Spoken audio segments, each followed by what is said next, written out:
He's played well here with Toronto, though. Look at that pass.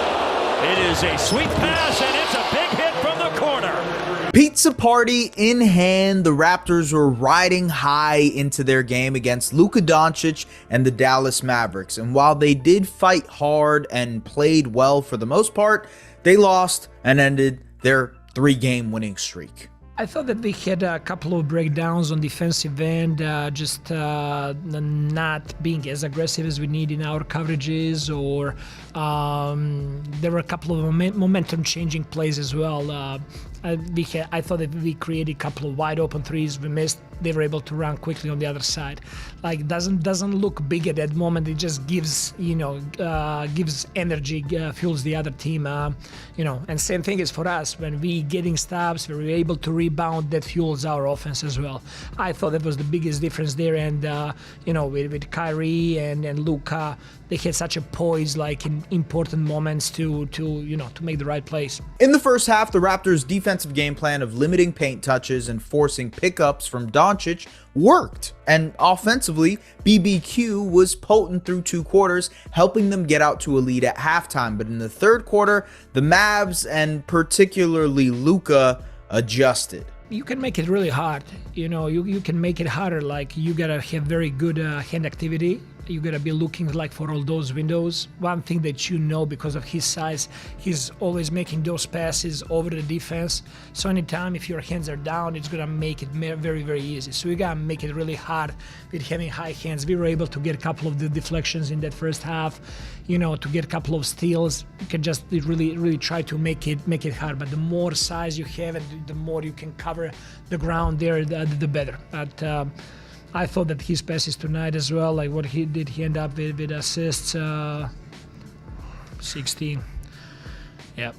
Ultimately, the Raptors' offense was good, but not good enough to keep up with the yin and yang of Luka and Kyrie. Luka poured in 30 points, 11 rebounds, and 16 assists on his birthday, and Kyrie put up 29. Turnovers and offensive stagnation hurt them in the second half, and the Mavs duo just killed them. His change of pace is difficult because even when you know it's coming and like you stick with his pace, like he's very good at his pace, so like then you're playing into his comfort zone, and like it's tough to touch him because he knows how to sell the fouls, how to get the contact, and so you end up in a position where you're kind of playing his game. Now, Scottie, IQ, and RJ all had good games in this one, as did Jakob Poeltl. Actually, the Raptors starters in general were pretty good, but the Raptors bench wasn't as effective as it has been post All-Star break. But one post All-Star break trend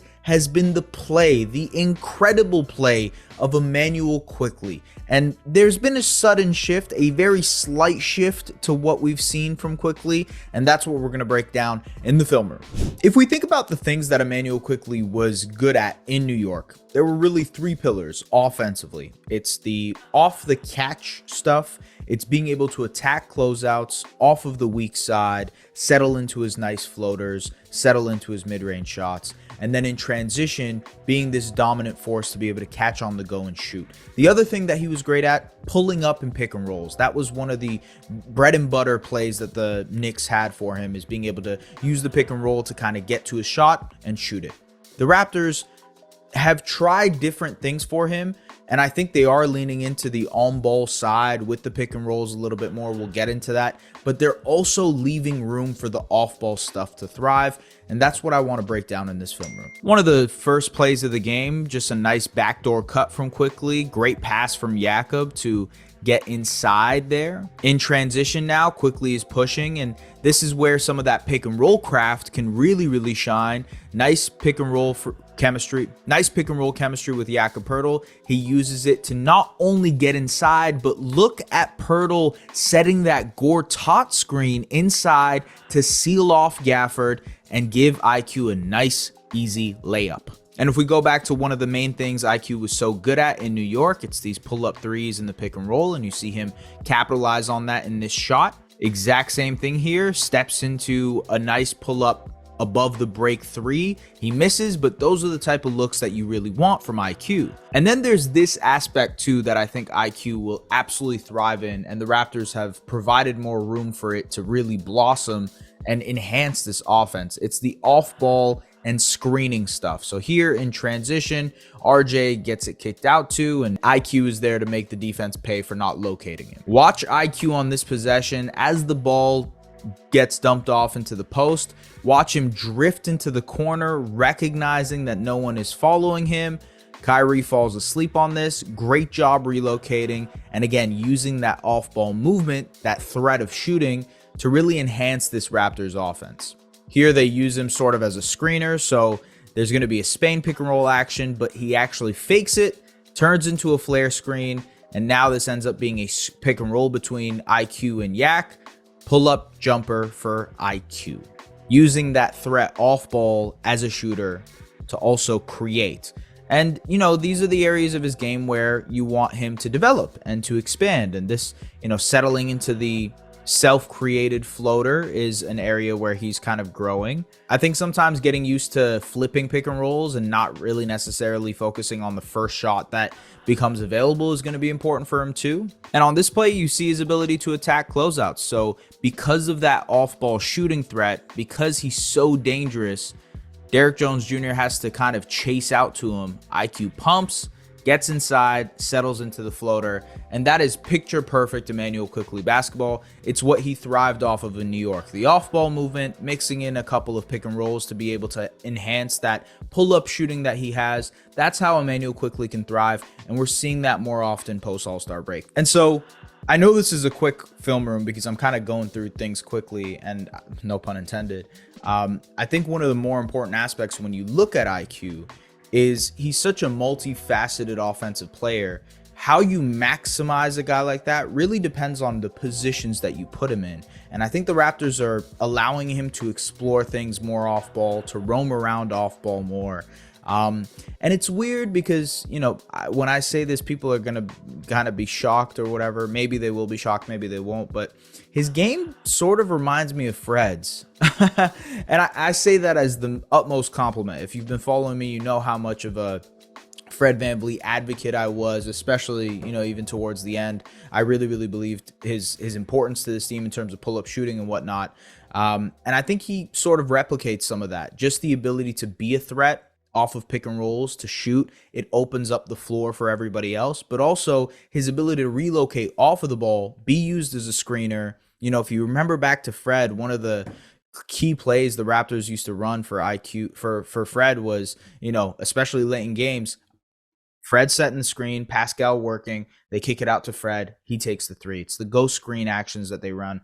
And I think the Raptors are running some of those with Immanuel Quickley and Grady Dick more often. It's sort of similar in that realm.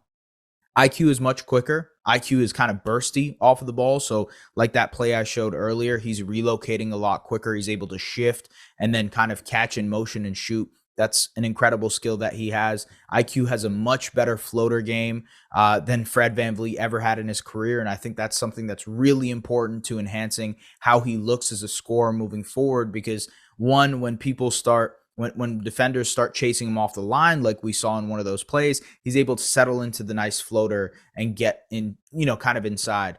The rim finishing really depends on Jakob, and you see him and Yak's chemistry developing so much. It's incredible to watch.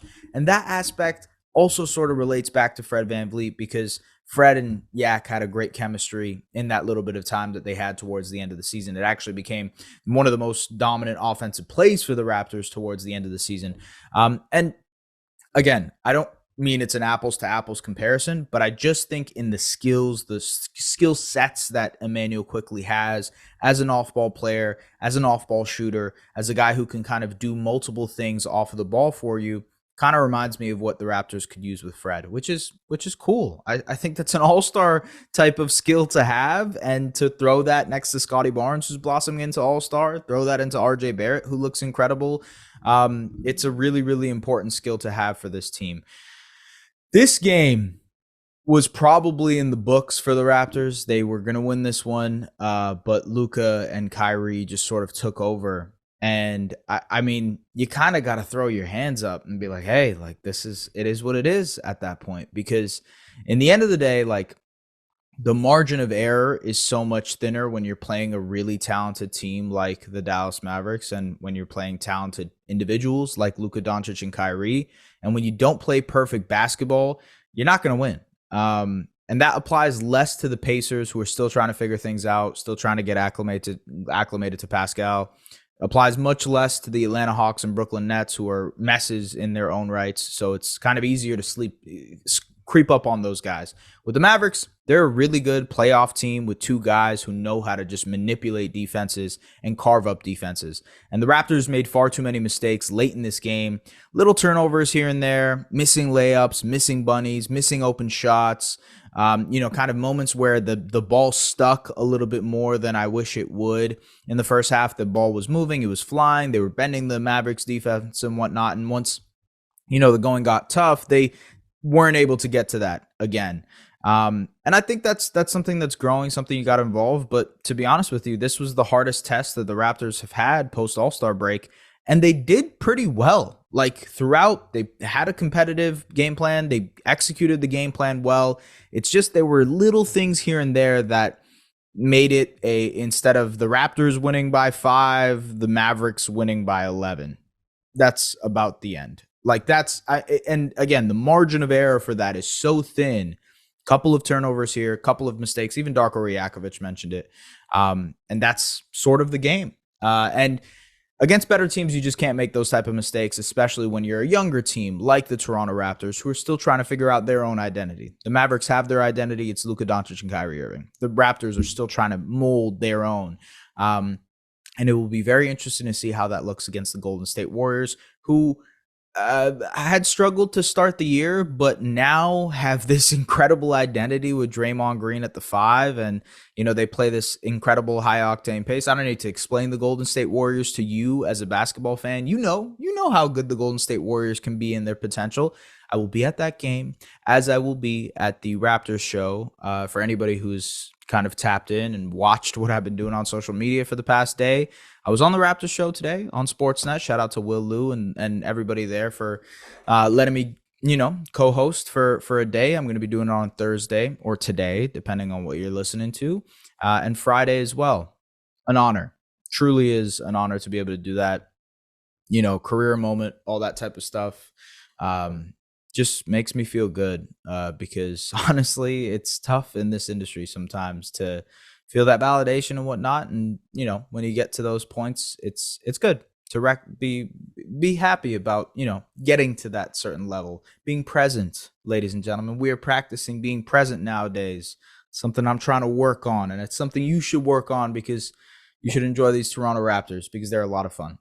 Thank you so much for tapping in. Subscribe to the Raptors Republic channel. They do great work. You guys know this because you watch this type of stuff. They also do great work on the written side. You should definitely check that out, if you will. Thank you so much. Once again, I'll see you guys around. As always, take care.